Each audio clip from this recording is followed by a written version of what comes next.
At the Laboratory of Computational Biology, University of Warsaw, we explore how molecular dynamics simulations can refine RNA structures at atomic detail. In our recent study, published in the Computational and Structural Biotechnology journal, we asked a simple but important question. When does molecular dynamics actually improve RNA models? Using data from the CASP-15 community experiment, we analyzed 61 RNA models from 9 targets and ran hundreds of nanoseconds of simulations using the Amber KIOL-3 force field. Most RNA models remained stable or slowly drifted from the starting structure.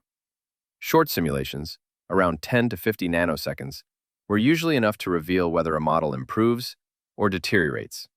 Longer simulations often just add noise, cost, and structural drift.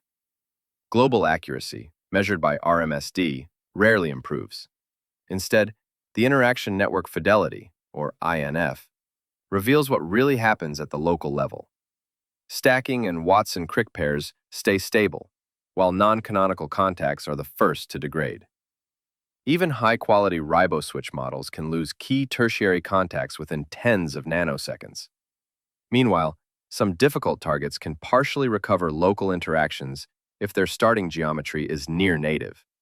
In the end, the outcome depends less on the target's difficulty and more on its starting quality and local interactions. Good models stay good. Poor ones rarely recover. Our main conclusion is simple. Molecular dynamics is a diagnostic and validation tool, not a universal fixer. Short runs are sufficient to test stability. Stop early if collapse begins, and invest time only in models with a real chance of improvement. The full results and practical guidelines are available in our paper.